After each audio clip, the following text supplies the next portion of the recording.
설날 아침 멱살 잡힌 여자의 얼굴이 창백하게 질려 있었습니다. 시어머니는 그 여자의 멱살을 잡으며 소리쳤죠. 다음? 다음은 없어. 올해 안에 돈 구해와. 아니면 이 집에서 나가. 바로 그 순간 대문이 열리더니 검은 정장의 남자가 들어섰습니다. 그 남자는 멱살 잡힌 여자에게 90도로 허리를 숙였습니다. 회장님, 죄송합니다. 제가 늦었습니다.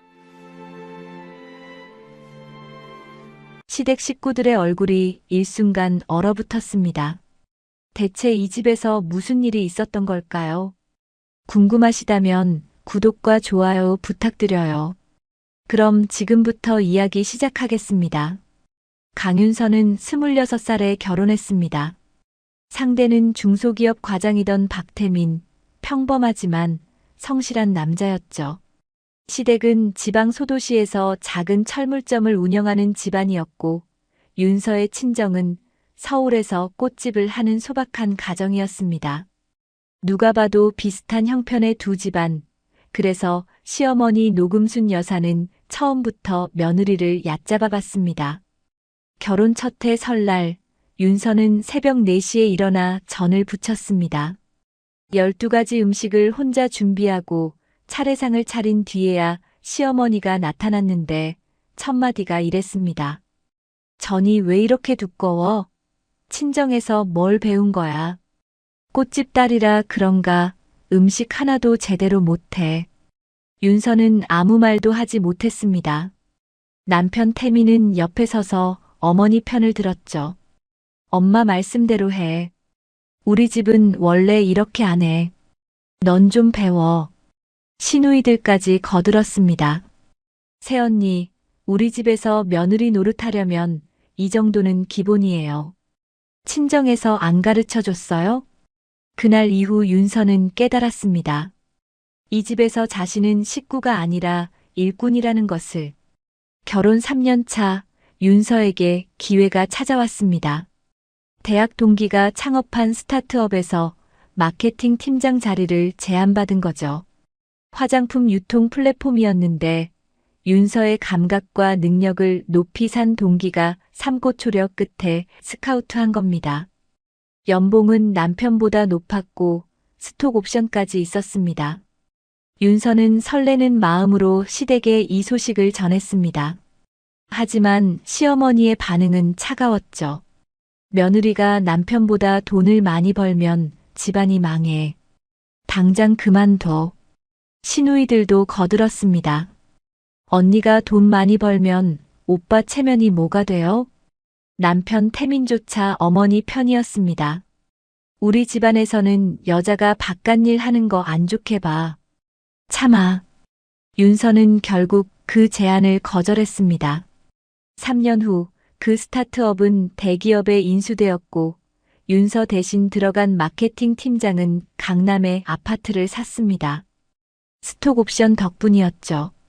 윤서는 그 소식을 뉴스로 접하며 눈물을 삼켰습니다. 하지만 시댁 식구들은 아무도 몰랐습니다. 며느리가 무엇을 포기했는지. 결혼 5년 차 윤서의 친정아버지가 쓰러졌습니다. 뇌출혈이었고 수술비로 3천만 원이 필요했죠. 윤서는 남편에게 도움을 요청했습니다. 집안 비상금에서 빌려달라고 아버지가 괜찮아지면 갚겠다고 했습니다. 하지만 태민은 고개를 저었습니다. 우리 돈은 우리 부모님 드려야 해. 친정일은 친정에서 해결해. 그러더니 태민은 비웃듯이 덧붙였죠. 솔직히 말해서 넌 내가 벌어다 주는 돈 없으면 어떻게 살 거야? 능력도 없으면서 친정 걱정할 처지가 아니잖아. 시어머니는 더 심했습니다. 그러게 왜 꽃집 같은 거에서 돈도 못 모아놨어? 자업자득이지. 우리 태민이 고생하는 것도 다 니네 집안 때문이야. 윤서는 결국 친구들에게 돈을 빌려 아버지 수술비를 마련했습니다. 아버지는 목숨을 건졌지만 후유증으로 반신마비가 왔죠. 친정 어머니는 꽃집을 접고 혼자서 아버지를 돌보게 되었습니다. 윤서는 남편 몰래 아르바이트를 하며 번 돈을 친정에 보냈습니다. 시댁에는 비밀로 하면서 윤서는 거울 앞에 서서 자신에게 맹세했습니다. 언젠가 반드시 이 집구석을 화려하게 무너뜨리겠다고. 그날의 눈물과 굴욕을 천배 만배로 돌려주겠다고. 결혼 7년 차 운명이 바뀌기 시작했습니다. 윤서의 대학 은사가 연락을 해온 거죠. 퇴직 후 화장품 연구소를 차렸는데 마케팅을 도와줄 수 있겠냐는 제안이었습니다. 이번에는 거절하지 않았습니다. 시댁에는 친구 가게 좀 도와주는 것이라고만 말했죠. 교수님이 개발한 천연 화장품은 품질이 뛰어났고 윤서의 마케팅 전략이 더해지자 온라인에서 입소문이 퍼지기 시작했습니다. 회사는 빠르게 성장했고 교수님은 연구에만 집중하고 싶어 했습니다. 경영은 윤서에게 맡기겠다고 했죠. 윤서는 대표이사가 되었고 지분 51%를 가진 최대 주주가 됐습니다. 회사 이름은 윤화장품. 교수님이 윤서의 이름에서 따서 지어줬습니다. 하지만 윤서는 철저했습니다. 대외적으로는 강서윤이라는 가명을 쓰고 공식 행사에는 전문 경영인을 내세웠죠. 언론 인터뷰는 모두 거절했고 회사 홈페이지에도 얼굴 대신 실루엣만 올렸습니다. 업계에서는 얼굴 없는 회장으로 유명했지만 아무도 그 정체를 몰랐습니다. 그렇게 돈을 벌기 시작했지만 명절만 되면 윤서는 여전히 새벽 4시에 일어나 전을 부쳤습니다. 회장이 아니라 며느리였으니까요. 시댁에 갈 때면 더 철저해졌습니다. 10년 된 경차를 끌고 갔고 일부러 보풀 일어난 니트에 해진 양말을 신었습니다. 명품 옷과 가방은 회사 옷장에 따로 보관해뒀고 시댁 앞에서는 백화점 세일 코너에서 산 가방을 들었죠. 강남 아파트를 놓쳤던 그날 이후로 윤서는 완전히 달라졌습니다. 그때의 뼈아픈 후회가 지금의 독한 윤서를 만들었죠. 이 사람들에게 성공을 보여주면 시기와 질투만 돌아올 거라는 걸 그녀는 뼛속 깊이 알고 있었습니다. 그러니 철저하게 숨기고 완벽하게 준비해서 가장 치명적인 순간에 모든 것을 드러내기로 한 겁니다. 결혼 10년 차 윤화장품은 대한민국 화장품 업계에서 손꼽히는 기업이 되었습니다. 코스닥 상장을 준비 중이었고 해외 수출까지 시작한 중견기업이 된 거죠. 재계에서도 얼굴 없는 회장의 정체를 궁금해할 정도였습니다. 윤서는 그 회사의 대표이사 회장이었고 서울 한복판에 빌딩 하나쯤은 살 수 있는 사람이 되어 있었습니다. 하지만 가장 가까운 가족인 남편조차 몰랐습니다. 윤서는 여전히 친구 가게 도와주는 사람이었고 시댁에서는 돈 한 푼 못 버는 무능한 며느리였습니다. 그런 윤서에게 올해 설날이 다가오고 있었습니다. 시어머니 노금순 여사는 벌써부터 전화를 해왔죠. 올해 설날에는 제대로 해. 작년에 만두 터진 거 내가 아직 얼마나 창피한지 알아?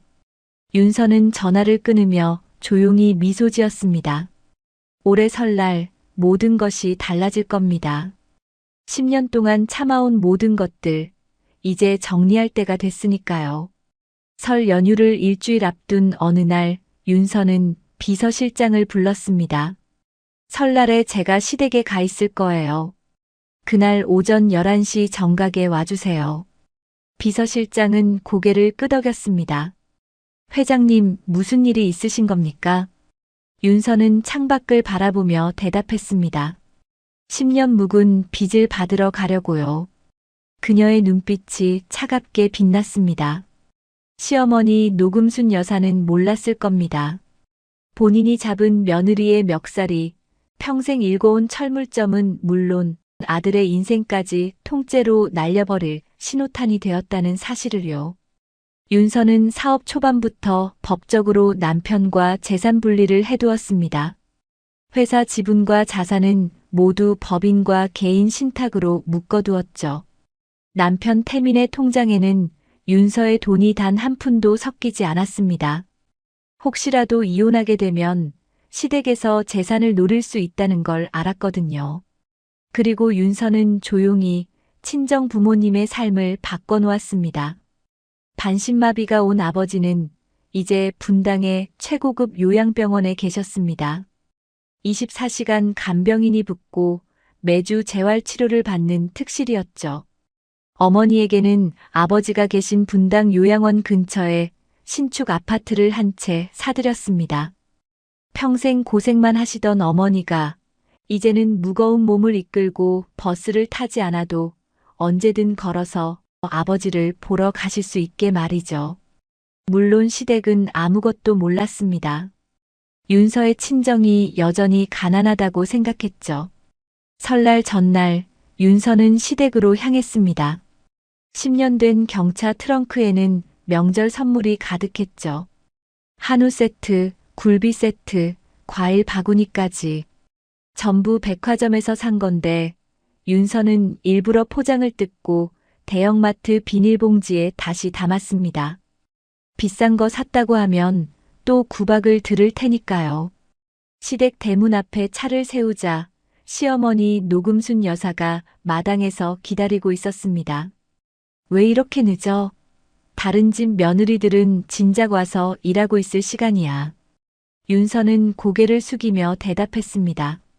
죄송해요, 어머님. 길이 막혀서요. 시어머니는 윤서가 들고 온 짐을 훑어보더니 코웃음을 쳤습니다. 뭐야, 또 싸구려 들고 온 거야? 시누이네는 백화점 한우 보내왔는데. 윤서는 아무 말도 하지 않았습니다. 그냥 웃으며 짐을 들고 부엌으로 향했죠. 다음 날 윤서는 새벽 4시에 일어났습니다. 설날 아침 차례상을 준비해야 했거든요. 전을 부치고 나물을 무치고 갈비찜을 하고 떡국 육수를 끓였습니다. 시누이 둘과 시어머니는 방에서 코를 골았죠. 남편 태미는 친구들과 술을 마시다 새벽 2시에 들어와 골아떨어져 있었습니다. 윤서 혼자서 15가지 음식을 준비했습니다. 손가락에는 기름이 튀어 화상 자국이 생겼고 허리는 끊어질 것 같았죠. 하지만 아무도 거들지 않았습니다. 아침 8시 차례상이 완성되었습니다. 시어머니가 방에서 나와 상을 둘러보더니 한숨을 쉬었습니다. 전이 왜 이래? 기름기가 좔좔 흐르잖아. 큰 시누이가 거들었습니다. 옳게, 솔직히 음식 솜씨가 10년째 그대로네. 발전이 없어. 작은 시누이도 한마디 했습니다. 우리 엄마가 얼마나 속상하시겠어. 며느리 복이 없으셔서.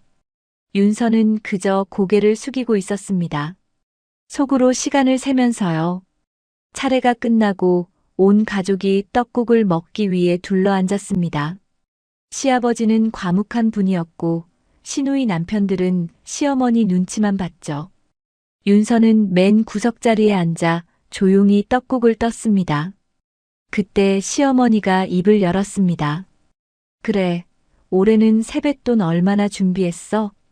윤서는 미리 준비해둔 봉투를 꺼냈습니다. 조카들에게 줄 세뱃돈이었죠. 4명이니까 한 명당 10만 원씩 준비했어요. 시어머니의 얼굴이 일그러졌습니다. 뭐, 10만 원? 시누이네 애들한테 고작 10만 원을 줘? 큰 시누이가 불쾌한 표정을 지었습니다. 옳게, 우리 애들 학원비가 얼마나 드는지 알아? 10만 원이 무슨 세뱃돈이야. 작은 시누이도 합세했습니다. 그러게요. 차라리 안 주는 게 낫지. 창피하게. 윤서는 조용히 대답했습니다. 형편이 안 돼서요. 제가 버는 게 없으니까. 그 순간 시어머니가 테이블을 내리쳤습니다. 버는 게 없으면 시집을 왜 왔어? 10년 동안 이 집에서 밥만 축내고 남편 태미는 옆에서 묵묵히 떡국만 먹고 있었습니다. 아내를 감싸는 말 한마디 없이. 아침 식사 후 상황은 더 심해졌습니다. 시어머니가 윤서를 불렀습니다. 너 올해 명절 비용 얼마 냈어? 윤서는 차분하게 대답했습니다. 제가 음식 재료비 전부 냈어요. 한우도 갈비도 과일도요. 시어머니는 비웃었습니다. 그게 다야? 시누이들은 현금으로 100만 원씩 냈는데. 넌 뭐, 장 본 거 가지고 큰 소리야? 윤서는 입술을 깨물었습니다. 그 장보기에 300만 원이 들었다는 말은 하지 않았습니다. 어차피 믿지 않을 테니까요. 죄송해요. 다음에는 더 준비할게요. 시어머니가 윤서의 멱살을 잡았습니다. 다음은 없어. 올해 안에 돈 구해와. 아니면 이 집에서 나가. 바로 그때 현관문이 열리는 소리가 들렸습니다. 윤서는 시계를 봤습니다. 오전 11시 정각. 그녀의 입가에 희미한 미소가 번졌습니다. 드디어 시작이군요. 현관문이 열리는 소리에 모두의 시선이 돌아갔습니다. 검은 정장을 빳빳하게 차려입은 중년 남자가 들어서고 있었죠. 머리는 단정하게 빗어 넘겼고 손에는 고급스러운 서류 가방을 들고 있었습니다. 누가 봐도 평범한 사람이 아니었습니다. 시어머니 노금순 여사는 윤서의 멱살을 잡은 채 고개를 돌렸습니다. 뭐야, 누구세요? 왜 남의 집에 들어와? 그 순간 비서실장의 눈이 커졌습니다. 멱살을 잡힌 채 벽에 몰린 윤서. 아니, 평소에는 강 회장님이라 부르며 모시던 그 사람이 촌스러운 옷을 입고 구석에서 수모를 당하고 있었습니다. 비서실장의 얼굴이 순식간에 창백해졌습니다. 3년을 모셔온 회장님. 재계에서 손꼽히는 기업의 수장. 그런 분이 이런 취급을 받고 있다니. 비서실장의 목소리가 파르르 떨렸습니다. 지금 우리 회장님께 무슨 짓입니까? 거실이 순간 얼어붙었습니다. 시어머니의 손이 멈췄고 시누이들의 입이 벌어졌죠. 남편 태민은 멍하니 굳어 있었습니다. 시어머니가 어이없다는 듯 웃었습니다. 회장님, 이 사람이 뭔 소리야, 미친 사람 아니야. 비서실장은 대답 대신 윤서에게 다가갔습니다. 그리고 90도로 허리를 숙이며 말했죠. 회장님, 늦어서 죄송합니다. 바로 모시겠습니다. 시누이들이 웃음을 터뜨렸습니다. 뭐야, 이거 몰래카메라야? 올케가 무슨 회장이래. 작은 시누이가 핸드폰을 꺼내 들었습니다. 잠깐, 이거 찍어야겠다. 완전 웃기네. 하지만 비서실장은 미동도 하지 않았습니다. 허리를 숙인 채 윤서의 대답만 기다리고 있었죠. 윤서는 천천히 시어머니의 손을 떼어냈습니다. 구겨진 옷을 정리하며 한 발짝 앞으로 나섰죠. 그녀의 눈빛이 달라져 있었습니다. 10년간 숨겨왔던 차가운 눈빛. 시어머니가 한 번도 본 적 없는 눈빛이었습니다. 비서실장님, 일어나세요. 여기까지면 충분합니다. 윤서의 목소리도 달랐습니다. 명령하는 사람의 목소리였죠. 비서실장이 허리를 폈습니다. 차량 대기하고 있습니다. 오늘 안에 결제하셔야 할 서류가 있어서요. 시어머니의 얼굴에서 웃음기가 사라졌습니다. 뭔가 이상하다는 걸 본능적으로 느꼈거든요. 이 남자의 태도가 너무 진지했습니다. 연기 같지 않았습니다. 잠깐만. 이게 뭔 상황이야? 윤서가 시어머니를 바라봤습니다. 어머님, 아직 이해 못하셨어요? 윤서는 비서실장에게 손짓했습니다. 비서실장이 서류 가방에서 두툼한 파일을 꺼냈죠. 회장님 요청하신 자료입니다. 윤서는 그 파일을 테이블 위에 펼쳤습니다. 회사 등기부등본, 주주명부, 재무제표, 그리고 윤화장품 대표이사 강윤서라고 적힌 명함. 시누이들의 얼굴이 굳어졌습니다. 잠깐, 윤화장품? 그 유명한? 큰 시누이가 떨리는 손으로 핸드폰을 검색했습니다. 윤화장품 회장 강서윤. 기사들이 쏟아져 나왔습니다. 얼굴 없는 회장, 윤화장품을 코스닥 상장 앞둔 중견기업으로 화장품 업계의 신화 강서윤 회장의 경영 철학, 해외 수출 급증, 윤화장품 K-뷰티 선두주자로 큰 신우이의 손이 떨렸습니다. 강서윤, 강윤서, 이름을 바꿔서 윤서가 고개를 끄덕였습니다. 맞아요, 저예요. 거실에 정적이 흘렀습니다.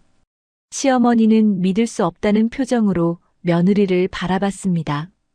10년 동안 구박하고 무시하고 멱살까지 잡았던 그 며느리가 재계에서 주목받는 기업의 회장이라니.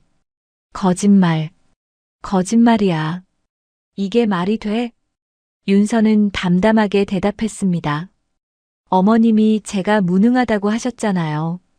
돈 한 푼 못 번다고 밥만 축낸다고요. 시어머니의 입술이 파르르 떨렸습니다. 그러니까 숨긴 거예요. 성공하고 나서도 쭉. 윤서의 눈빛이 차갑게 빛났습니다. 오늘 어머님이 제 멱살을 잡으셨죠. 나가라고 하셨고요. 시어머니가 한 발짝 뒤로 물러섰습니다. 그래서 나가려고요. 근데 그냥은 안 나갑니다. 남편 태민이 벌떡 일어섰습니다. 윤서야, 이게 무슨... 왜 나한테 말을 안 했어? 윤서가 남편을 바라봤습니다. 10년을 함께한 남자. 하지만 단 한 번도 자신의 편이 되어주지 않았던 남자. 당신이 뭐라고 했는지 기억나? 넌 내가 벌어다 주는 돈 없으면 어떻게 살 거야? 능력도 없으면서라고 했잖아. 태민의 얼굴이 하얗게 질렸습니다. 그때는 친정아버지 수술비 3천만 원 빌려달라고 했을 때 당신 뭐라고 했어? 친정일은 친정에서 해결해라고 했잖아. 윤서의 목소리가 점점 차가워졌습니다. 그래서 내가 해결했어. 내 힘으로. 아버지는 지금 분당 최고급 요양원에 계셔. 어머니는 그 근처 신축 아파트에 사시고. 태민이 휘청거렸습니다. 10년 동안 당신은 내 편이 된 적이 단 한 번도 없었어. 윤서가 손가락으로 테이블 위에 서류를 가리켰습니다. 그리고 이건 이혼 서류야. 여러분, 여기까지 들으시느라 정말 수고 많으셨어요. 윤서가 10년 동안 얼마나 참고 살았는지, 그리고 그 속에서 얼마나 단단해졌는지 느껴지시죠?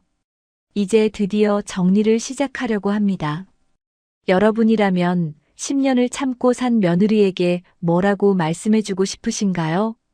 그럼 다음 이야기도 계속 들어봐 주세요. 이혼 서류. 그 단어가 거실에 떨어지자 모두가 숨을 멈췄습니다. 태민의 얼굴이 백지장처럼 하얗게 변했죠. 이혼? 윤서야, 잠깐만. 우리 얘기 좀 하자. 태민이 윤서에게 다가가려 했습니다. 하지만 비서실장이 한 발짝 앞을 막아섰죠. 회장님께 허락 없이 접근하지 마십시오. 태민이 멈칫했습니다. 평생 아내라고 생각했던 사람 앞에 경호원처럼 서 있는 남자. 이게 현실인지 꿈인지 분간이 안 됐습니다. 시어머니 노금순 여사가 정신을 차렸습니다. 상황 파악이 빠른 사람이었죠. 며느리가 정말 대기업 회장이라면 지금 자신이 얼마나 큰 실수를 했는지 깨달은 겁니다. 윤서야. 아니, 아가. 시어머니의 목소리가 갑자기 부드러워졌습니다. 내가 좀 심했어. 그건 인정해. 근데 다 가족이니까 그런 거 아니겠어? 시어머니가 며느리한테 좀 그럴 수도 있는 거지. 윤서는 아무 말 없이 시어머니를 바라봤습니다. 시어머니가 계속 말했습니다. 우리가 몰라서 그랬지. 알았으면 그랬겠어? 이제 알았으니까 앞으로는 내가 잘할게. 윤서가 조용히 웃었습니다. 하지만 그 웃음에는 온기가 없었죠.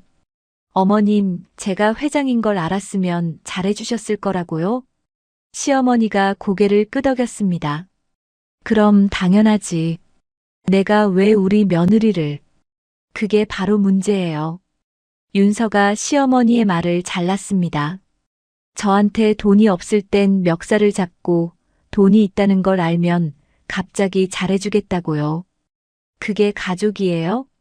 시어머니의 얼굴이 굳어졌습니다. 10년 동안 저는 이 집에서 사람 취급을 못 받았어요. 새벽에 일어나서 음식하고 욕먹고 세뱃돈 적다고 구박받고 친정아버지 수술비도 못 빌리고 윤서의 목소리는 여전히 차분했습니다. 그런데 제가 부자라는 걸 알았으니까 잘해주시겠다고요? 그게 진심이세요? 시누이들도 분위기를 파악했습니다. 큰 시누이가 먼저 나섰죠. 옳게, 우리가 좀 심했어. 그건 인정해. 근데 우리도 사정이 있었던 거야. 애들 키우느라 스트레스 받고. 작은 시누이도 거들었습니다. 맞아, 옳게. 우리 사이에 이러지 말자. 아까 그 말들 진심 아니었어. 윤서는 시누이들을 천천히 바라봤습니다. 진심 아니었다고요? 윤서가 비서실장에게 손짓했습니다. 비서실장이 또 다른 서류를 꺼냈죠. 이건 제가 이 집에서 보낸 10년 동안의 명절 비용 내역이에요. 서류에는 빼곡하게 숫자가 적혀 있었습니다. 매년 설날, 추석마다 제가 얼마를 썼는지 전부 정리해뒀어요. 음식 재료비, 선물값, 세뱃돈까지. 윤서가 서류를 테이블에 펼쳤습니다. 합계가 얼마인지 아세요? 1억 2천이 넘어요. 시누이들의 눈이 휘둥그레졌습니다. 그런데 시누이들이 저한테 한 말이 뭐였죠? 장 본 거 가지고 큰 소리냐? 10만 원이 무슨 세뱃돈이냐? 거실이 무거운 침묵에 잠겼습니다. 시아버지는 여전히 한마디도 없이 앉아 있었죠. 과묵한 분이었지만 이 상황에서 아무 말도 안 하는 건 방관이나 마찬가지였습니다. 윤서가 시아버지를 바라봤습니다. 아버님은 아셨어요? 시아버지가 고개를 들었습니다. 뭘 말이냐? 제가 이 집에서 어떤 대우를 받는지요. 시아버지는 대답하지 않았습니다. 그 침묵이 대답이었죠. 아셨으면서 모른 척 하신 거네요. 윤서가 쓸쓸하게 웃었습니다. 그것도 똑같은 거예요. 방관도 가담이에요. 태민이 무릎을 꿇었습니다. 윤서야, 제발. 내가 잘못했어. 다시 한 번만 기회를 줘. 윤서가 남편을 내려다봤습니다. 10년 전 결혼식 날 평생 지켜주겠다고 했던 남자. 하지만 단 한 번도 그 약속을 지킨 적 없는 남자. 태민 씨. 윤서의 호칭이 바뀌었습니다. 당신이 진짜 잘못한 게 뭔지 알아요? 태민이 고개를 들었습니다. 어머니한테 끌려다닌 거? 내 편 안 들어준 거? 아니요. 윤서가 고개를 저었습니다. 당신은 나를 사랑한 적이 없어요. 그냥 순종적인 아내가 필요했던 것 뿐이에요. 집안일하고 시부모 모시고 자기 체면 세워줄 사람. 태민의 눈가가 붉어졌습니다. 나한테 능력도 없으면서라고 했을 때 난 알았어요. 이 사람은 절대 안 변하겠구나. 윤서가 비서실장에게 고개를 끄덕였습니다. 우리 이만 가죠. 비서실장이 서류들을 정리하기 시작했습니다. 시어머니가 다급하게 소리쳤습니다. 잠깐, 이혼하면 재산은 어떻게 되는 거야? 역시 돈 걱정이 먼저였습니다. 윤서가 돌아섰습니다. 걱정 마세요. 제 재산은 처음부터 법적으로 분리해뒀어요. 회사 지분이든 개인 자산이든 당신들이 손댈 수 있는 건 단 한 푼도 없어요. 시어머니의 얼굴이 일그러졌습니다. 그리고요. 윤서가 차분하게 덧붙였습니다. 정리할 건 정리해야죠. 제가 받은 만큼은 바로잡을 겁니다. 윤서가 비서실장과 함께 시댁을 떠났습니다. 비서실장이 모는 검은색 세단에 올라타면서 윤서는 단 한 번도 뒤를 돌아보지 않았죠. 10년이었습니다. 10년 동안 새벽같이 일어나 밥을 짓고 욕을 먹고 무시를 당하고 그래도 가족이니까 참았던 시간. 이제 그 시간이 끝났습니다. 차 안에서 윤서는 비서실장에게 말했습니다. 황 사장님께 연락해 주세요. 내일 오전에 미팅 잡아달라고요. 비서실장이 고개를 끄덕였습니다. 황태건설 건이시죠? 네. 황태건설. 시누이 남편 중 큰 시누이의 남편이 운영하는 작은 건설회사였습니다. 직원 20명 남짓한 소규모 업체였는데 최근 아파트 리모델링 사업에 뛰어들면서 자금난을 겪고 있었죠. 그리고 그 자금난을 해결해 준 곳이 바로 윤화장품의 계열사였습니다. 사실 윤화장품은 단순히 화장품만 파는 곳이 아니었습니다. 윤서는 지난 3년간 벌어들인 수익을 바탕으로 투자법인을 설립했고 물류센터 건설, 원료 유통, 포장재 납품 등 다양한 분야에 손을 뻗었죠. 그 과정에서 시댁 식구들의 사업체들이 하나둘 윤서의 영향력 아래 들어오게 된 겁니다. 우연이 아니었습니다. 이 날만을 위해 치밀하게 준비해온 거죠. 큰 시누이 남편은 몰랐습니다. 자기 회사에 투자해준 곳의 실제 오너가 누구인지. 다음 날 아침 윤서는 본사 회장실에 앉아 있었습니다. 창밖으로 서울 도심이 한눈에 내려다 보였죠. 비서실장이 문을 열고 들어왔습니다. 회장님, 황태건설 대표가 도착했습니다. 들어오시라고 해요. 잠시 후 큰 시누이의 남편 황정수가 들어왔습니다. 양복을 빳빳하게 차려입고 왔지만 얼굴에는 긴장이 가득했죠. 투자사 회장이 직접 만나자고 했으니까요. 안녕하십니까, 회장님. 황태건설 대표 황정수입니다. 황정수가 90도로 인사했습니다. 그리고 고개를 들어 회장의 얼굴을 본 순간 그의 표정이 얼어붙었습니다. 윤서가 조용히 웃었습니다. 안녕하세요, 서방님. 황정수의 다리가 풀렸습니다. 처남댁? 이게 어떻게? 앉으세요. 서서 얘기하기엔 좀 길어질 것 같아서요. 황정수가 소파에 털썩 주저앉았습니다. 손이 떨리고 있었죠. 서방님, 황태건설에 투자한 게 저희 회사인 거 아셨어요? 황정수가 고개를 저었습니다. 몰랐습니다. 그렇죠. 모르셨을 거예요. 저희 물류센터 증축 공사 맡기면서 투자한 거거든요. 윤서가 테이블 위에 서류를 펼쳤습니다. 투자 계약서였습니다. 여기 보시면요. 투자금 상환 조건이 있어요. 사업 실적이 목표에 미달하면 즉시 상환을 요구할 수 있다고 되어 있죠. 황정수의 얼굴이 창백해졌습니다. 지금 황태건설 실적, 목표 대비 60%도 안 되더라고요. 황정수가 무릎을 꿇으려 했습니다. 처남댁, 아니 회장님. 제발 한 번만 봐주십시오. 제가 잘못했습니다. 윤서가 손을 들어 그를 멈췄습니다. 서방님, 무릎 꿇지 않으셔도 돼요. 저는 서방님한테 특별히 원한은 없어요. 황정수가 고개를 들었습니다. 다만요. 윤서의 눈빛이 차분하게 가라앉았습니다.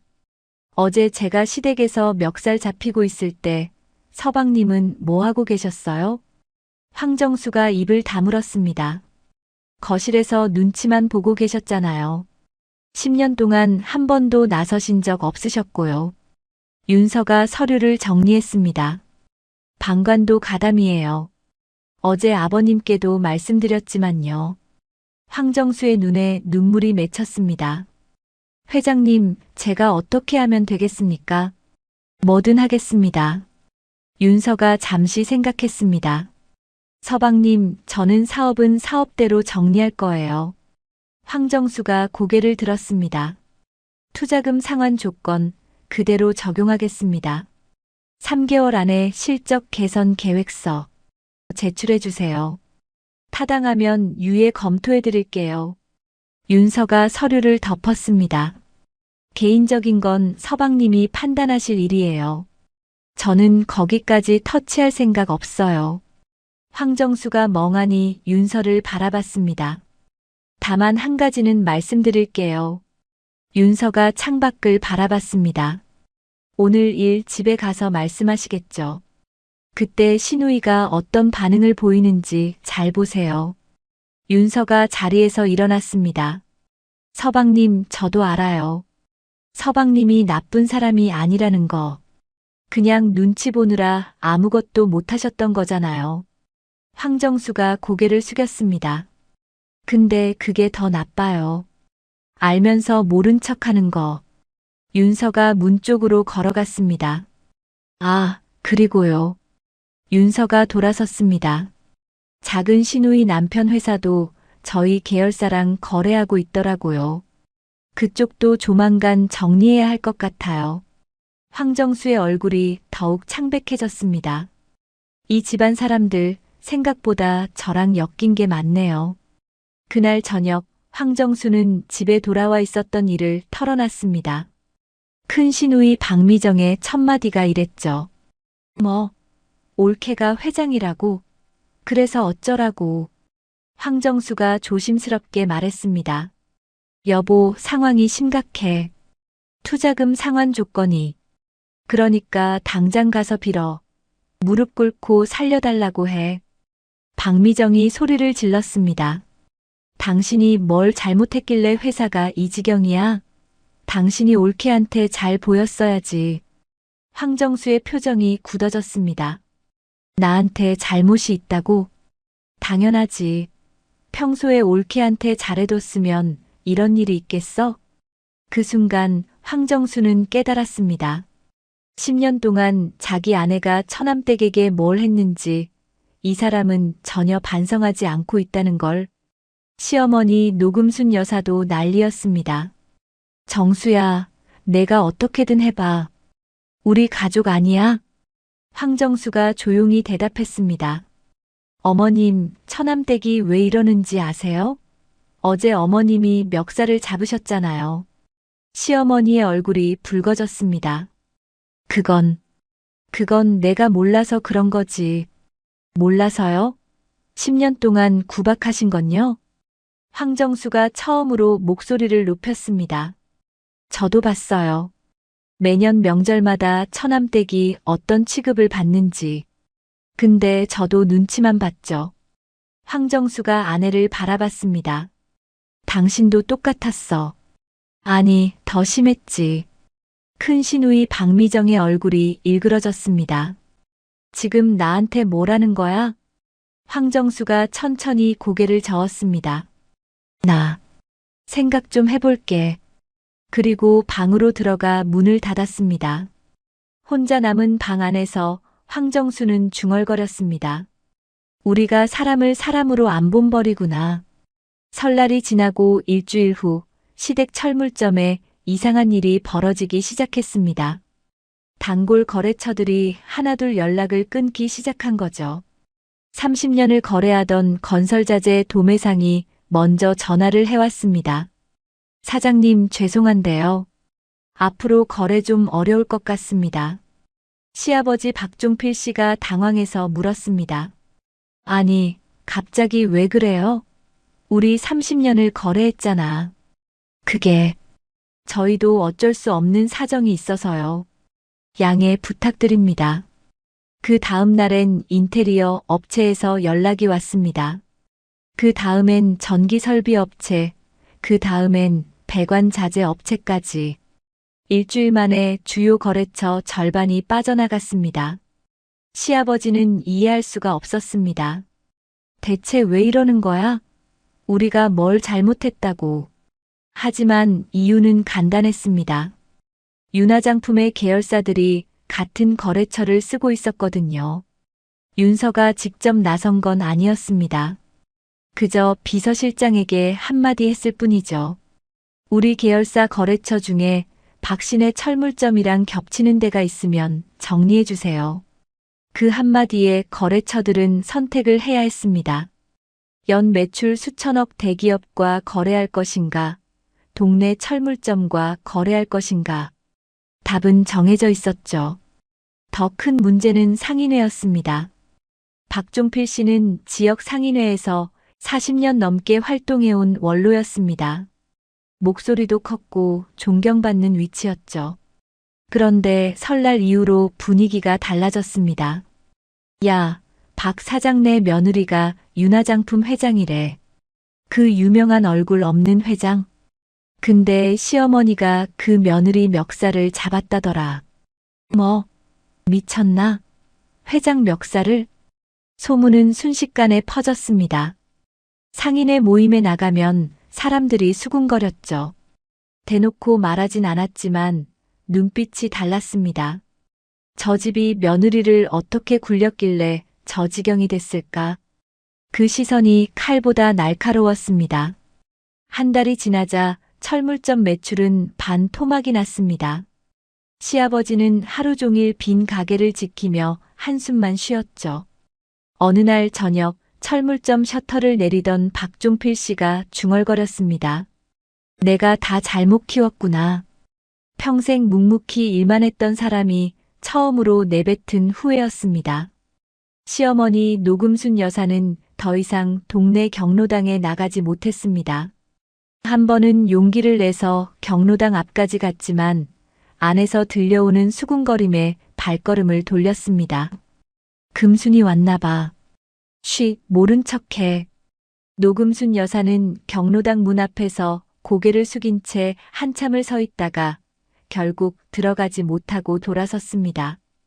평생 목에 힘주고 살았던 사람이 처음으로 느낀 수치심이었죠. 슈퍼에 가도 약국에 가도 사람들의 시선이 따라왔습니다. 저 여자가 그 시어머니래.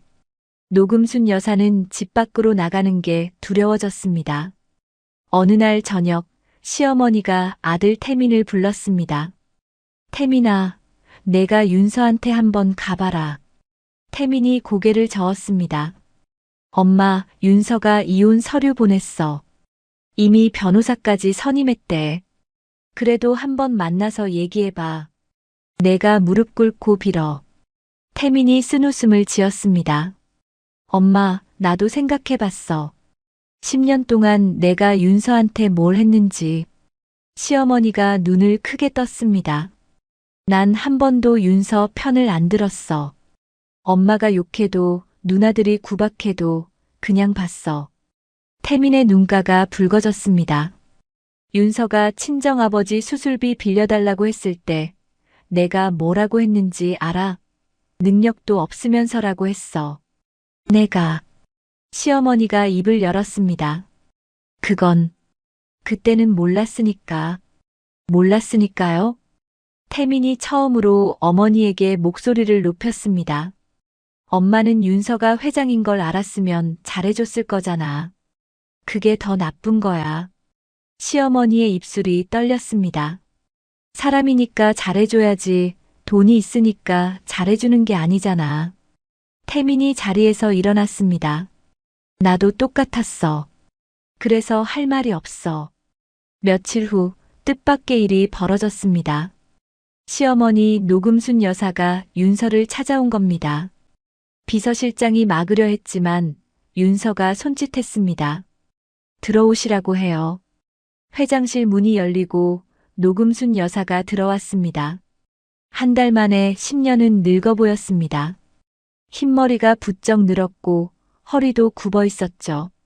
윤서는 자리에서 일어나지 않았습니다. 무슨 일이세요, 어머님? 노금순 여사가 천천히 무릎을 꿇었습니다. 윤서야. 아니, 회장님. 그 모습을 보며 윤서의 표정은 변하지 않았습니다. 내가 잘못했어. 10년 동안 내가 너무 심했어. 윤서가 조용히 물었습니다. 어머님, 왜 무릎을 꿇으세요? 용서해달라고. 한 번만 봐달라고. 철물점 때문에요? 아니면 진심으로 잘못했다고 생각하셔서요? 노금순 여사가 대답하지 못했습니다. 그 침묵이 대답이었죠.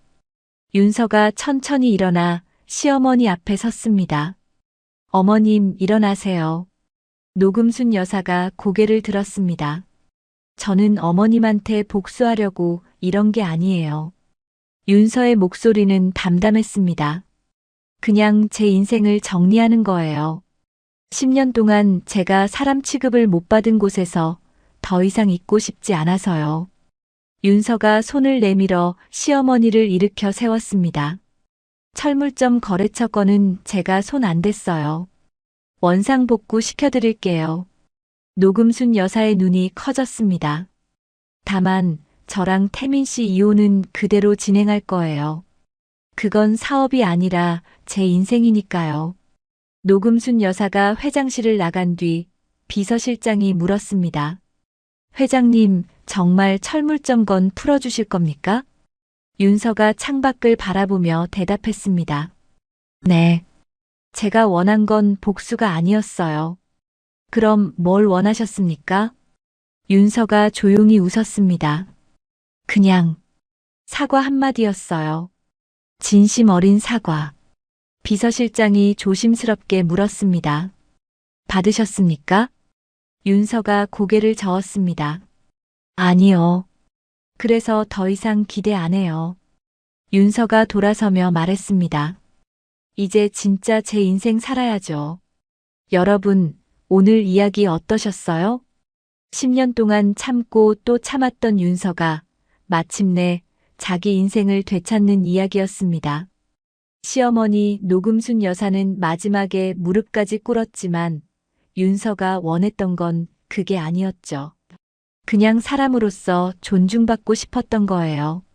돈이 있으니까 잘해주는 게 아니라 사람이니까 잘해줘야지.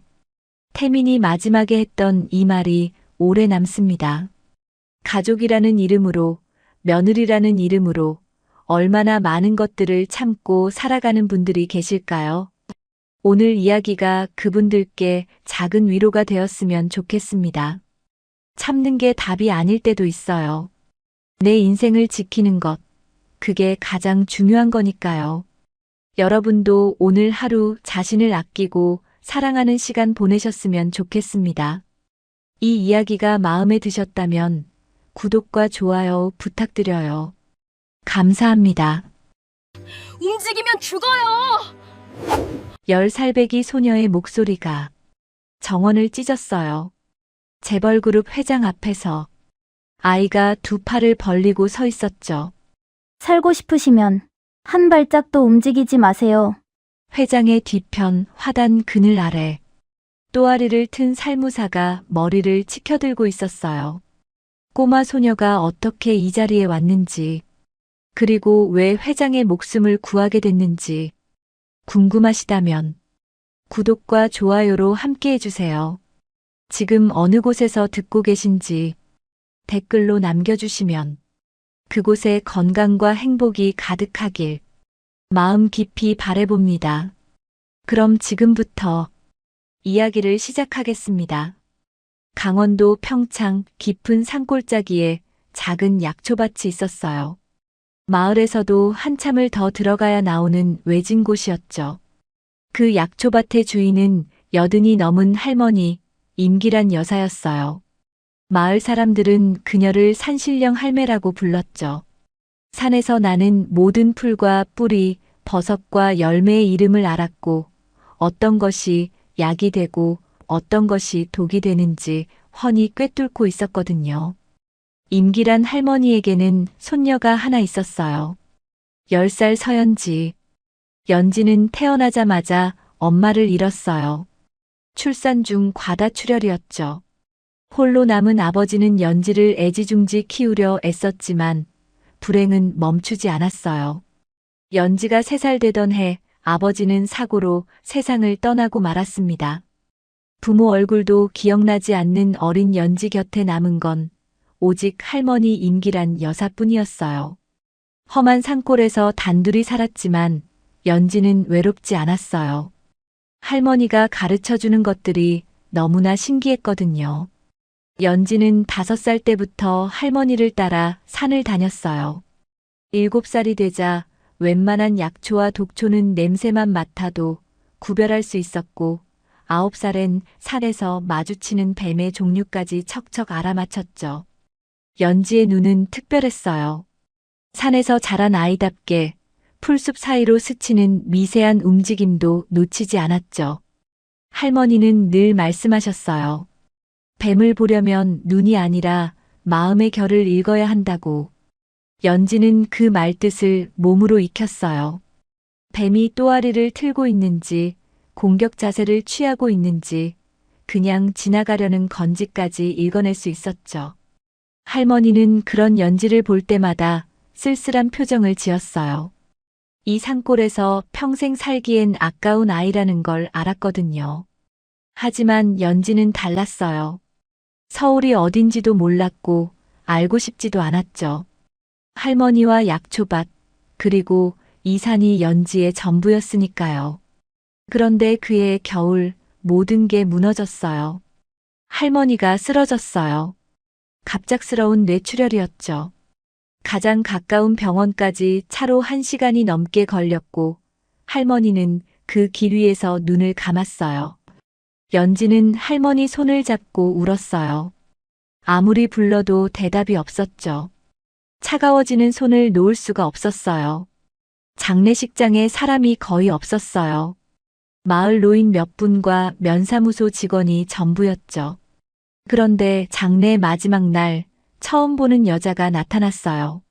40대 중반쯤 되어 보이는 날카로운 인상의 여자였어요.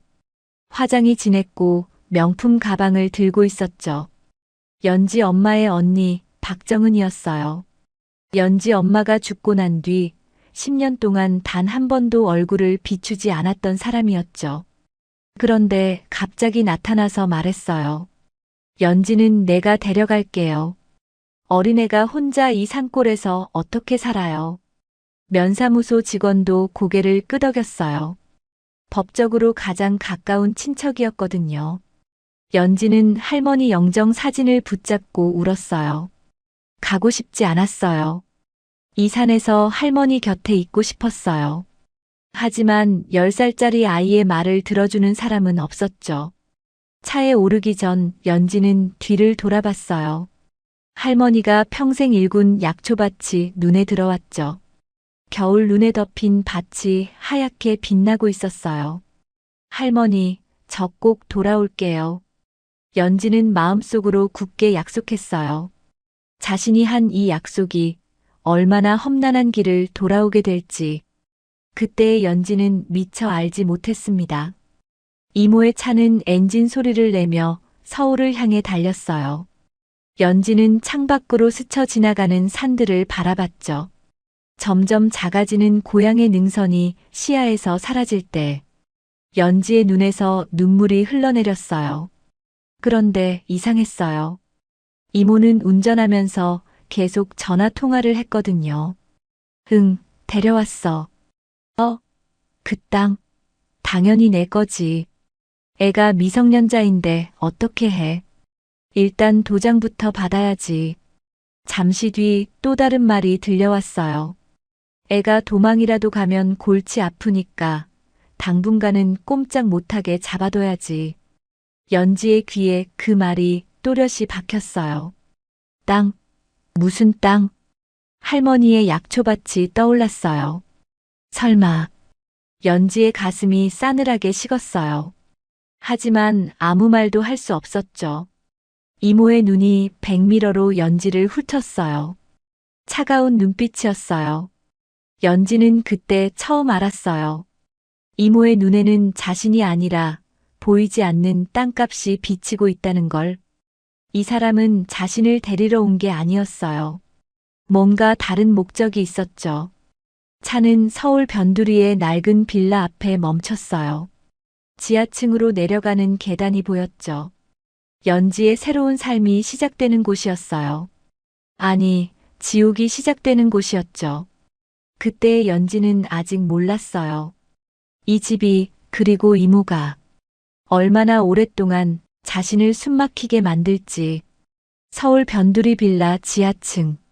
연지가 도착한 곳은 햇빛 한 줄 들어오지 않는 축축한 방이었어요. 곰팡이 냄새가 코를 찔렀죠.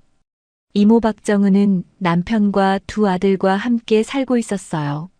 남편 황수철은 매일 술에 절어 있었고 고등학생 아들 둘은 연지를 보자마자 코웃음을 쳤죠. 연지는 아무 말도 하지 않았어요. 할머니가 가르쳐 준 게 있었거든요.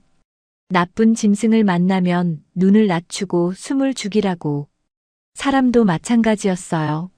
하지만 이모의 진짜 목적은 따로 있었죠. 다음 날 아침, 이모가 서류 뭉치를 들고 왔어요. 너희 할머니 약초밭 있잖아. 그거 내 명의로 넘겨야 돼. 연지의 심장이 쿵 내려앉았어요. 그건 할머니 거예요. 할머니 돌아가셨잖아. 너 미성년자라 어차피 내 이름으로 못해. 이모가 관리해 줄 테니까 도장 찍어. 연지는 고개를 저었어요. 할머니가 그 땅을 얼마나 아꼈는지 알았거든요. 평생 일군 약초밭이었어요. 안 돼요. 그건 할머니 땅이에요. 그 말이 떨어지자마자 이모의 손이 날아왔어요. 뺨을 맞은 연지가 바닥에 쓰러졌죠. 이 버르장머리 없는 게 누굴 닮아서. 연지의 뺨이 불처럼 달아올랐어요. 태어나서 처음 맞아본 거였죠. 할머니는 단 한 번도 손을 든 적이 없었거든요. 그날부터 지옥이 시작됐어요. 연지는 새벽 5시에 일어나 청소를 했어요. 온 집안 걸레질, 화장실 청소, 빨래까지. 아침을 차려놓으면 이모 가족이 먼저 먹었고 연지에게 돌아오는 건 식은 밥과 반찬 찌꺼기뿐이었죠. 학교는 꿈도 못 꿨어요. 공부는 무슨 공부. 집안일이나 해. 이모의 아들들은 연지를 사람이 아닌 공짜 파출부 취급했어요. 야, 촌년아. 너네 할머니 땅 팔면 우리 새 집으로 이사 간대. 그러니까 빨리 도장 찍어. 내가 버티면 우리만 손해잖아. 자기들 먹고 남은 과자 부스러기를 바닥에 던지며 주워 먹으라고 비웃기도 했죠. 연지는 이를 악물었어요. 수치심보다 더 아픈 건 할머니가 그토록 애지중지 키운 연지의 손이 채 한 달도 안 돼 트고 갈라져 피가 맺히는 것이었어요. 조금만 늦으면 때렸죠. 연지의 몸에는 멍이 사라질 날이 없었어요. 밤이 되면 연지는 지하 창고 같은 자기 방에서 울었어요. 소리 내면 안 됐어요. 울음소리가 들리면 또 맞았으니까요. 이불을 뒤집어 쓰고 숨죽여 울다 보면 어느새 날이 밝았죠. 그래도 연지는 버텼어요. 할머니가 남긴 게 하나 있었거든요. 조그만 천주머니. 그 안에는 할머니가 직접 만든 약초 향낭이 들어있었어요. 연지는 밤마다 그 향낭을 코에 대고 냄새를 맡았어요. 산 냄새, 풀 냄새, 할머니 냄새. 할머니, 저 괜찮아요. 조금만 더 버틸게요. 그 향기만이 연지를 살게 했죠. 그렇게 반년이 흘렀어요. 연지의 11번째 생일에도 아무도 축하해주지 않았어요. 케이크는커녕 밥도 제대로 못 먹는 날이었죠. 어느 날 이모가 갑자기 연지를 불렀어요. 야, 짐 싸. 어디 가요? 너 일할 때 생겼어. 돈 벌어와. 연지가 멍하니 서 있자 이모가 턱을 잡아 올렸어요. 거기 가서 사고 치거나 도망가면 내 할머니 약초밭은 당장 갈아엎어 버릴 줄 알아. 알았어? 연지의 눈이 커졌어요. 약초밭. 할머니가 평생 가꾼 그 땅을 인질로 잡은 거였죠. 알겠어요. 연지는 고개를 숙일 수밖에 없었어요. 11살짜리한테 돈을 벌어오라니. 하지만 거부할 수 없었어요. 할머니의 땅을 지키려면요. 이모가 데려간 곳은 강원도 평창의 어느 고급 별장이었어요. 차로 3시간을 달려 도착한 곳이었죠. 알고 보니 이모의 옛 친구가 그 별장에서 가사도우미 총괄로 일하고 있었어요. 인력이 부족하다며 연지를 보내달라고 했던 거예요. 청소랑 빨래만 하면 돼. 돈은 내가 받을 테니까 너는 시키는 것만 해. 연지는 짐이라고 할 것도 없었어요. 낡은 가방 하나에 옷 2벌, 그리고 할머니의 향낭이 전부였죠. 별장에 도착한 연지의 눈이 커졌어요. 거대한 정원에 본체와 별체가 늘어서 있었고 뒤로는 울창한 산이 병풍처럼 둘러져 있었어요. 연지는 멍하니 그 산을 바라봤어요. 여기 우리 마을 근처잖아. 연지가 살던 산골에서 그리 멀지 않은 곳이었어요. 공기 냄새가 익숙했죠. 할머니와 함께 뛰어다니던 그 산 냄새였어요. 가슴이 먹먹해졌어요. 이렇게 가까이 왔는데 할머니 약초밭에는 갈 수 없었으니까요. 별장에 도착하자 이모 친구가 연지를 맞았어요. 얘가 새로 온 애구나. 11살이면 많이 어리네. 그래도 일은 곧잘해. 시키면 다 하는 애야. 이모 친구가 이모에게 뭔가를 건넸어요. 돈인 것 같았죠. 연지는 그제야 알았어요. 자신이 팔려온 거라는 걸. 아주머니는 연지를 별채 구석 작은 방에 배정했어요. 너는 정원 청소랑 빨래 담당이야. 내일부터 시작해. 그날 밤 연지는 창문 너머로 산을 바라봤어요. 달빛에 비친 능선이 할머니가 걷던 그 길 같았어요. 연지는 향랑을 꺼내 코에 가져다 댔어요. 희미해진 약초 냄새. 점점 할머니가 멀어지는 것 같아 무서웠어요. 할머니, 저 여기 있어요. 할머니, 산 바로 옆이에요. 연지의 눈에서 눈물이 흘러내렸어요. 그런데 그때였어요. 별장 본체 쪽에서 불이 켜졌어요. 새벽 2시가 넘은 시간이었죠. 연지는 궁금해서 창문에 바짝 붙었어요. 검은 옷을 입은 남자 둘이 정원 한쪽에서 뭔가를 하고 있었어요. 쪼그려 앉아 화단을 뒤적이는 것 같았죠. 연지의 눈이 어둠 속을 뚫었어요. 산에서 단련된 시력이었어요. 남자들 손에 들린 것이 보였죠. 길쭉한 자루 안에서 꿈틀거리는 것. 연지의 심장이 멎었어요. 뱀이다. 그것도 아무 뱀이 아니었어요. 자루 밖으로 삐져나온 꼬리에 무늬가 보였죠. 갈색 바탕에 지그재그 줄무늬. 살무사였어요. 할머니가 말씀하셨죠. 저 뱀은 작아 보여도 독이 오르면 순식간에 사람을 쓰러뜨린다고. 연지의 등에 식은 땀이 흘렀어요. 저 남자들은 대체 왜 이 밤에 살무사를 정원에 풀어놓는 걸까? 연지는 숨을 죽였어요. 남자들이 자루에서 뱀을 꺼내 화단 아래에 풀어놓는 걸 똑똑히 봤어요. 살무사 2~3마리가 어둠 속으로 스르륵 기어들어갔죠. 왜 하필 사람 다니는 정원에? 연지의 머릿속이 빠르게 돌아갔어요. 할머니가 알려준 게 있었거든요. 살무사는 사람을 먼저 공격하지 않아요. 하지만 밟히거나 놀라면 반사적으로 물죠. 그런 뱀을 정원에 일부러 풀다니. 누군가를 노리고 있는 거예요. 연지는 이불을 끌어안고 떨었어요.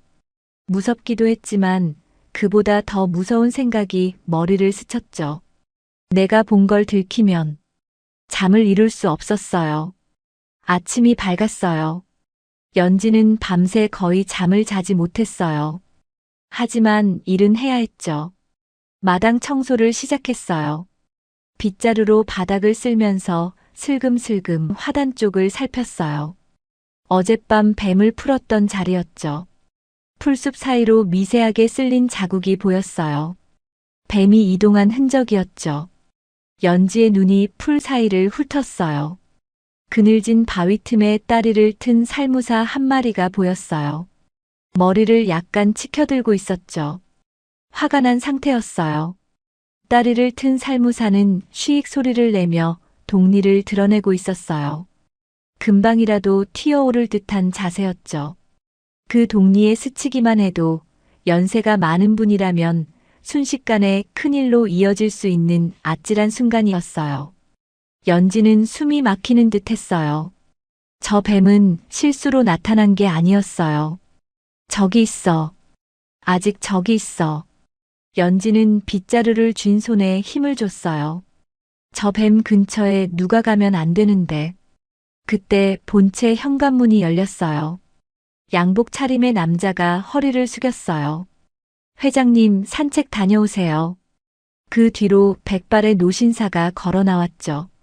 80은 되어 보이는 나이였지만 자세가 꼿꼿했어요. 눈빛도 날카로웠죠. 연지는 그 사람이 누군지 몰랐어요. 하지만 주변 사람들이 극진히 모시는 걸 보니 대단히 높은 사람인 것 같았어요. 노신사가 지팡이를 짚고 정원으로 내려왔어요. 천천히 화단 쪽으로 향했죠. 연지의 심장이 쿵쿵 뛰기 시작했어요. 그 방향에 뱀이 있었거든요. 안 돼. 소리를 질러야 하나. 하지만 뱀이 놀라서 공격하면 그럼 더 위험해. 어떻게? 노신사가 화단 앞에 멈춰 섰어요. 꽃을 바라보며 잠시 생각에 잠긴 듯 했죠. 그리고 한 발짝 더 내디디려는 순간 연지가 뛰어갔어요. 생각할 틈도 없었어요. 온 힘을 다해 달려서 노신사 앞에 가로막아 섰어요. 움직이면 죽어요. 연지의 목소리가 정원을 찢었어요. 노신사의 발이 멈췄죠. 주변 사람들이 경악했어요. 야, 너 뭐야? 경호원처럼 보이는 남자가 달려왔어요. 연지를 밀어내려 했죠. 비켜, 이 꼬마가. 연지는 물러서지 않았어요. 두 팔을 벌리고 노신사 앞을 막았죠. 살고 싶으시면 한 발짝도 움직이지 마세요. 노신사가 연지를 내려다봤어요. 노한 표정이 아니었어요. 오히려 호기심 어린 눈빛이었죠. 왜 그러느냐? 연지가 뒤를 가리켰어요. 저기요. 바위 틈에 살무사가 있어요. 사람들의 시선이 화단으로 향했어요. 하지만 아무것도 보이지 않았죠. 경호원이 피식 웃으며 말했어요. 아이 장난이겠지. 회장님, 아무것도 안 보입니다. 다른 사람들도 수군거렸어요. 연지는 다급했어요. 정말이에요. 저 바위 밑에 있어요. 갈색의 지그재그 무늬, 머리가 삼각형인 뱀이에요. 화가 나 있어서 지금 건드리면 물어요. 노신사가 손을 들어 사람들을 제지했어요. 조용히들 해. 그리고 연지에게 물었죠. 내가 그걸 어떻게 보았느냐? 여기서 저기까지 꽤 멀다. 저 산에서 자랐어요. 할머니가 가르쳐 주셨어요. 뱀을 보려면 눈이 아니라 마음의 결을 읽으라고요. 노신사의 눈빛이 달라졌어요. 연지의 눈을 오랫동안 들여다봤죠. 거짓을 말하는 눈이 아니었어요. 확인해봐라. 경호원이 마지못해 화단 쪽으로 다가갔어요. 조심스럽게 바위 틈을 들여다보다가 으악! 비명과 함께 뒤로 낮아빠졌어요. 다리를 튼 살무사가 머리를 치켜들고 있었죠. 쉬익하고 위협하는 소리까지 냈어요. 공격 직전 자세였어요. 뱀이다. 진짜 뱀이에요.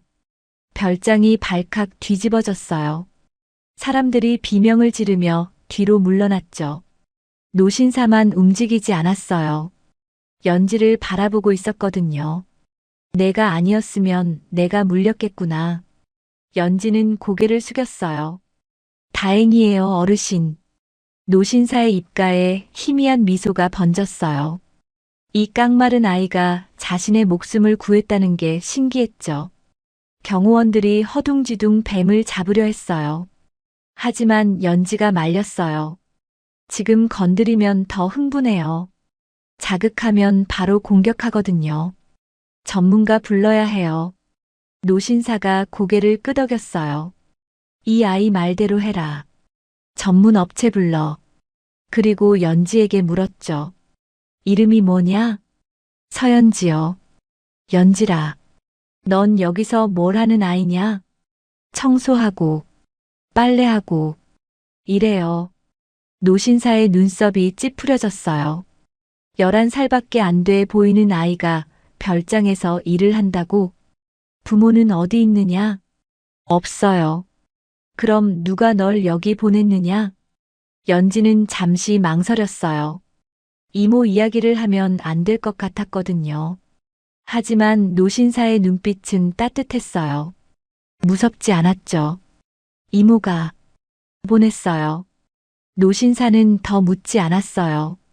대신 옆에 있는 비서에게 말했죠. 이 아이 데리고 안으로 들어가. 따뜻한 거 먹이고. 연지의 눈이 커졌어요. 저 일해야 하는데요. 일은 나중에 해도 된다. 일단 들어가. 연지는 영문도 모른 채 본체 안으로 들어갔어요. 난생 처음 보는 세상이었죠. 천장이 높았고 바닥엔 두꺼운 카펫이 깔려 있었어요. 벽에는 그림이 걸려 있었고 어디선가 좋은 냄새가 났어요. 이모집 지하방과는 완전히 다른 세계였어요. 여기가 부자들이 사는 곳이구나.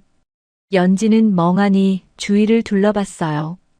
그런데 그때 본체 2층에서 누군가 내려다보고 있었어요. 40대 후반쯤 되어 보이는 남자였죠. 차갑고 계산적인 눈으로 연지를 훑어봤어요. 그리고 옆에 있는 사람에게 낮은 목소리로 말했어요.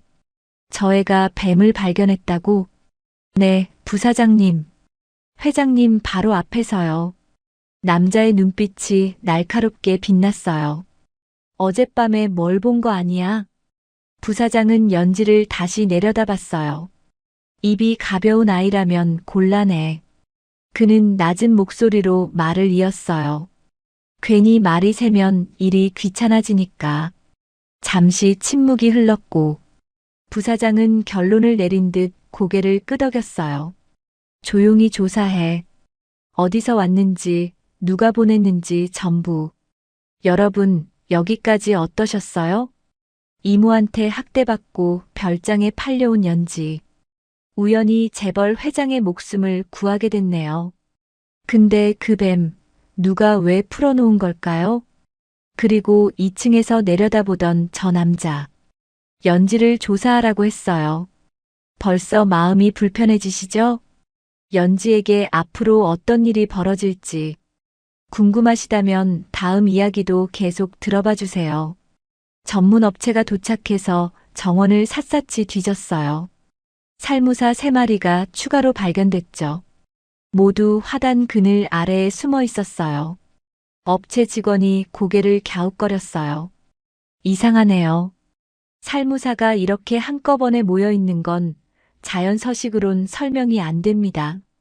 무슨 뜻이죠? 누가 일부러 가져다 놓은 것 같다는 겁니다. 별장이 술렁였어요. 일부러 뱀을 풀어놨다고? 그건 사고가 아니라 분명한 살인 시도였어요. 회장을 노린 범죄. 연지는 그 말을 듣고 등골이 서늘해졌어요. 어젯밤에 본 장면이 떠올랐거든요. 검은 옷 입은 남자 둘. 자루에서 뱀을 꺼내던 모습. 내가 본 걸 말해야 하나? 하지만 무서웠어요. 그 남자들이 누군지도 모르고 말했다가 어떻게 될지도 몰랐으니까요. 연지는 입을 다물었어요. 그날 오후 회장이 연지를 불렀어요. 서재로 안내받은 연지는 긴장한 채 서 있었죠. 앉아라. 회장의 목소리는 부드러웠어요. 연지가 조심스럽게 의자에 앉았죠. 내 덕분에 내가 살았다.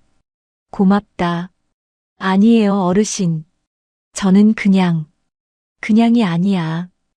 회장이 연지를 바라봤어요. 다른 사람들은 아무도 못 봤는데 넌 봤어. 그것도 저 멀리서. 대단한 눈이구나.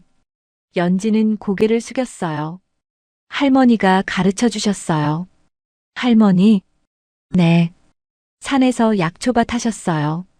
뱀 보는 법도 풀 구별하는 법도 다 할머니한테 배웠어요. 회장의 눈빛이 부드러워졌어요. 그 할머니는 지금 어디 계시냐? 돌아가셨어요. 연지의 목소리가 작아졌어요. 그래서 이모한테 갔는데 이모가 여기로 보냈어요. 회장은 한동안 아무 말도 하지 않았어요. 11살 아이의 어깨가 너무 작아 보였거든요. 그 작은 어깨에 얼마나 많은 짐이 올라가 있는지 짐작이 됐죠. 연지야. 네. 내 팔에 멍이 있더구나.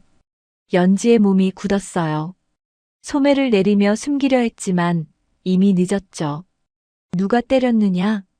연지는 대답하지 못했어요. 말하면 안 될 것 같았어요. 이모한테 들키면 할머니 약초밭이 위험했으니까요. 말 안 해도 된다. 대신 하나는 약속하마. 네. 여기 있는 동안은 누구도 널 때리지 못하게 할 거다. 연지의 눈에 눈물이 고였어요. 할머니 돌아가신 뒤로 자신을 지켜주겠다고 한 사람은 아무도 없었거든요. 그때 서재문이 벌컥 열렸어요. 아까 2층에서 내려다보던 남자가 들어왔죠. 작은아버지, 부사장 최진호였어요. 회장의 조카였죠. 회장에게 자식이 없었기 때문에 진호가 사실상 후계자로 거론되고 있었어요. 진호야, 갑자기 허락도 없이 무슨 일이냐? 급한 일이 있어서요. 진호의 시선이 연지에게 멈췄어요. 차갑고 계산적인 눈빛 그대로였죠. 이 아이가 그 청소하는 애입니까? 그래. 내 목숨을 구한 아이다. 목숨을요? 진호가 피식 웃었어요. 작은아버지, 뱀 한 마리 발견한 걸 너무 크게 보시는 거 아닙니까? 우연이겠죠. 우연이 아니야. 회장의 목소리가 단호해졌어요. 업체에서도 그랬다. 자연서식이 아니라고. 누군가 일부러 풀어놓은 거라고. 진호의 눈이 미세하게 흔들렸어요. 하지만 금방 웃음을 되찾았죠. 그럼 경찰에 신고하셔야죠. 제가 알아볼까요? 아니, 내가 직접 알아볼 거다.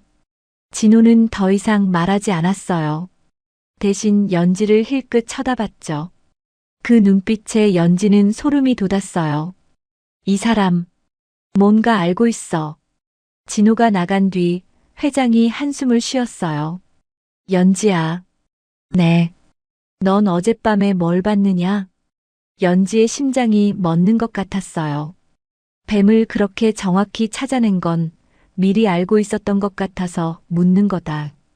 연지의 손이 무릎 위에서 가늘게 떨리고 있었어요.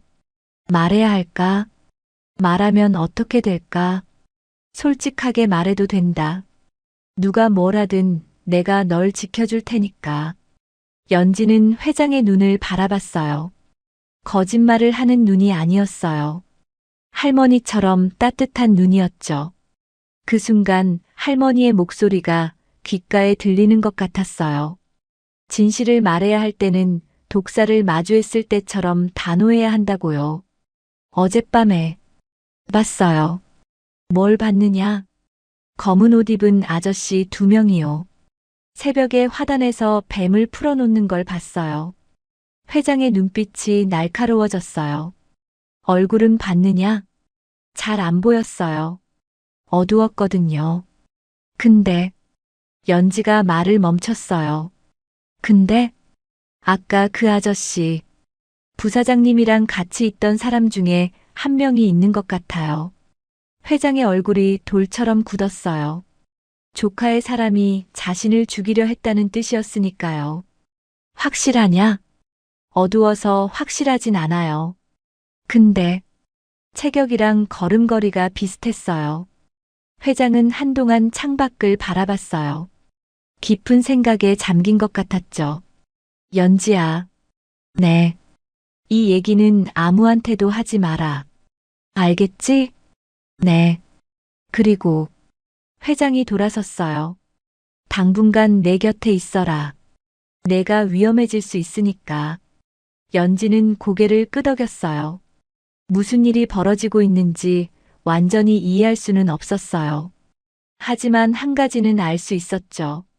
이 별장에서 무언가 무서운 일이 일어나고 있다는 걸. 그리고 자신이 그 한가운데에 서 있다는 걸. 그날 밤 연지는 본체 안 작은 방으로 옮겨졌어요. 별채 구석방보다 훨씬 따뜻하고 깨끗했죠. 이불을 덮고 누웠지만 잠이 오지 않았어요. 회장의 말이 계속 맴돌았거든요. 내가 위험해질 수 있으니까. 연지는 향낭을 꺼내 코에 가져다 댔어요. 희미한 약초 냄새. 할머니, 저 무서워요. 어떡하면 좋아요? 대답은 없었어요. 창밖으로 달빛만 흘러들어올 뿐이었죠. 그런데 그때였어요. 복도에서 발소리가 들렸어요. 그 발소리는 연지의 심장 박동보다 느리고 무거웠어요. 마치 먹잇감을 구석으로 모는 포식자의 발걸음 같았죠. 연지의 방 앞에서 멈추는 소리. 그리고 낮은 목소리가 들려왔어요. 그의 방이 여기야? 네. 회장님이 옮겨 놓으셨습니다. 즉, 골치 아프게 됐네. 연지는 이불을 꽉 쥐었어요. 심장이 터질 것 같았죠. 발소리가 멀어졌어요. 하지만 연지는 밤새 잠들 수 없었어요. 누군가 자신을 노리고 있다는 걸 알았으니까요. 다음 날 아침 연지는 눈을 떴어요. 밤새 거의 잠을 자지 못했죠. 어젯밤 복도에서 들린 목소리가 계속 귓가에 맴돌았거든요. 골치 아프게 됐네. 그 말이 무슨 뜻인지 연지도 알았어요. 자신이 눈엣 가시가 됐다는 뜻이었죠. 아침을 먹으러 식당에 갔는데 분위기가 이상했어요. 직원들이 연지를 보며 수군거렸거든요. 저 애가 회장님 목숨 구했다며? 근데 좀 이상하지 않아? 어떻게 그 거리에서 뱀을 봤대? 혹시 저 애가 뭔가 알고 있는 거 아니야? 연지는 고개를 숙이고 밥을 먹었어요. 익숙한 느낌이었죠. 이모 집에서도 늘 이랬으니까요. 밥을 먹고 나오는데 누군가 연지의 앞을 막아섰어요. 어제 부사장 최진호 옆에 있던 남자였어요. 너 잠깐 따라와. 연지의 심장이 쿵 내려앉았어요. 왜요? 부사장님이 부르셔. 연지는 본능적으로 뒤로 물러섰어요. 가면 안 될 것 같았거든요. 저 회장님한테 가봐야 해요. 회장님은 지금 바쁘셔. 먼저 부사장님부터 만나. 남자가 연지의 팔을 잡았어요. 세게 잡아서 아팠죠. 아야, 조용히 해. 괜히 소란 피우면 너만 손해야. 연지는 끌려가듯 복도를 걸었어요. 다리가 후들거렸죠. 부사장 방 앞에 도착했을 때 문이 열렸어요. 최진호가 소파에 앉아 있었어요. 들어와. 연지가 조심스럽게 안으로 들어갔어요. 문이 닫혔죠. 방 안에는 진호와 연지, 그리고 아까 그 남자만 있었어요. 진호가 연지를 위아래로 훑어봤어요. 서연지라고 했지? 네. 어제 회장님한테 뭔 얘기했어? 연지의 손이 떨렸어요. 하지만 고개를 저었죠. 아무 얘기도 안 했어요. 거짓말. 진호의 목소리가 차가워졌어요. 내가 어젯밤에 뭘 봤는지 다 알아. 창문으로 봤지? 화단에서 뭔가 하는 거. 연지의 얼굴이 하얗게 질렸어요. 그거 착각이야. 알겠지? 넌 아무것도 안 봤어. 진호의 목소리는 뱀의 혀처럼 연지의 귓가를 스치며 소름을 돋게 만들었어요. 진호가 몸을 앞으로 숙였어요. 만약 이상한 소리를 퍼뜨리면 내 이모한테 연락할 거야. 너 원래 있던 대로 데려가라고. 연지의 눈이 커졌어요. 이모 집, 그 지옥 같은 곳으로 다시 돌아가야 한다고? 그리고 내 할머니 약초밭 있지? 그거 이모가 팔아버리게 해줄 수도 있어. 연지의 심장이 멎는 것 같았어요. 그러니까 똑똑히 들어. 넌 아무것도 안 봤어. 알겠지? 연지는 대답할 수 없었어요. 목이 막혀서 소리가 나오지 않았죠. 그때 문이 벌컥 열렸어요. 지금 이게 무슨 상황입니까? 회장의 비서 박미란이었어요. 50대 초반의 단정한 여자였죠. 진호의 얼굴이 굳었어요. 비서님, 노크 좀 하시죠. 회장님이 연지 찾으세요. 어디 있나 했더니 여기 있었네. 박 비서가 연지에게 손을 내밀었어요. 연지야, 이리 와. 연지는 후다닥 박 비서에게 달려갔어요. 박 비서의 손을 꽉 잡았죠. 떨리는 손이었어요. 박 비서는 그 손을 느끼고 진호를 쏘아봤어요. 부사장님, 회장님 손님한테 뭔 말씀하셨는지 모르겠지만 그냥 인사했을 뿐입니다. 그렇군요. 박 비서의 목소리가 싸늘했어요. 앞으로는 회장님 허락 없이 이 아이 부르지 마세요. 진호의 눈이 날카롭게 빛났어요. 하지만 아무 말도 하지 않았죠. 박 비서가 연지를 데리고 나왔어요. 복도를 걸으면서 낮은 목소리로 물었죠. 뭐라고 했어? 부사장이. 연지는 망설였어요. 괜찮아. 나한테는 말해도 돼. 저한테 아무것도 안 봤다고 하래요. 안 그러면 이모한테 돌려보낸다고. 박 비서의 얼굴이 굳었어요. 그리고 할머니 약초밭도 팔아버리게 한다고 했어요. 박 비서가 연지의 손을 더 꽉 잡았어요. 걱정 마. 그렇게 안 될 거야. 연지는 고개를 들어 박 비서를 바라봤어요. 왜 저를 도와주세요? 박 비서가 멈춰섰어요. 잠시 연지를 내려다보더니 희미하게 웃었죠. 나도 어릴 때 너처럼 혼자였거든. 박 비서가 연지의 얼굴을 들여다보며 말을 이었어요. 할머니가 널 참 잘 키우셨구나. 눈이 맑은 걸 보니 알겠어. 그 한마디에 연지의 눈에 눈물이 고였어요. 회장 서재에 도착했어요. 회장이 연지를 보자마자 물었죠. 어디 갔었느냐? 아침부터 찾았는데. 박 비서가 대신 대답했어요. 부사장님이 부르셨다고 합니다. 회장의 눈빛이 날카로워졌어요. 진호가? 네. 그리고 박 비서가 연지를 바라봤어요. 연지가 고개를 끄덕였죠. 말해도 된다는 뜻이었어요. 박 비서가 진호가 한 말을 전부 전했어요. 아무것도 안 봤다고 하라고 협박한 것. 이모한테 돌려보내겠다고 한 것. 할머니 약초밭을 팔아버리게 하겠다고 한 것. 회장의 얼굴이 점점 굳어졌어요. 주먹이 하얗게 질릴 만큼 오래 참고 있던 분노가 올라왔죠. 그 녀석이. 회장이 창밖을 바라봤어요. 한동안 아무 말도 하지 않았죠. 연지야. 네. 내가 옳았다. 진호가 그 뒤에 있어. 연지는 아무 말도 할 수 없었어요. 회장이 돌아섰어요. 눈빛이 완전히 달라져 있었죠. 슬픔도 있었지만 그보다 더 큰 건 결심이었어요. 내 조카가 나를 죽이려 했구나. 그 말이 서재에 무겁게 내려앉았어요. 회장이 박 비서를 바라봤어요. 미란아, 증거를 모아라.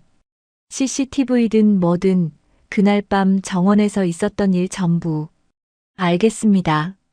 그리고 연지는 내 곁에서 떨어지지 않게 해. 누구도 이 아이한테 손대지 못하게. 박 비서가 고개를 끄덕였어요. 연지는 회장을 바라봤어요. 이 노인이 자신을 지키려 한다는 게 믿기지 않았죠. 할머니가 돌아가신 뒤로 아무도 이렇게까지 해준 적이 없었으니까요. 어르신, 왜 그러느냐? 감사해요. 회장이 연지의 머리를 쓰다듬었어요. 고마워할 거 없다. 내가 나를 살렸으니까. 연지의 눈에서 눈물이 흘러내렸어요. 이번엔 무서워서가 아니었어요. 따뜻해서였죠. 그날 오후 박 비서가 CCTV 분석 결과를 가져왔어요. 회장님 찾았습니다. 찾았다니? 부사장 쪽에서 CCTV 삭제했다며. 네.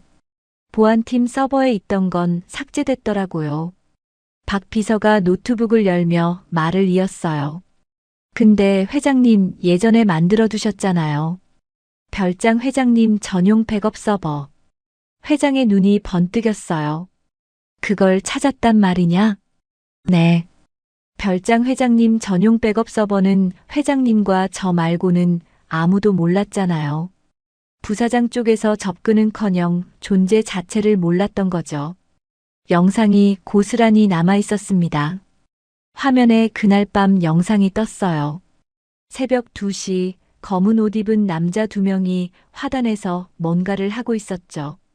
그중 한 명이 고개를 돌렸을 때 얼굴이 찍혔어요. 진호의 경호원이었어요. 회장의 얼굴이 돌처럼 굳었죠. 제 꾀에 제가 넘어갔구나. 삭제했다고 안심했을 텐데. 연지도 그 화면을 봤어요. 자신이 본 게 맞았다는 게 증명된 거였죠. 이제 진짜 반격이 시작되고 있다는 걸 연지도 느낄 수 있었어요. 다음 날 아침 회장이 가족회의를 소집했어요. 별장 대회의실에 사람들이 모였죠. 최진호도 불려왔어요. 여유로운 표정이었어요.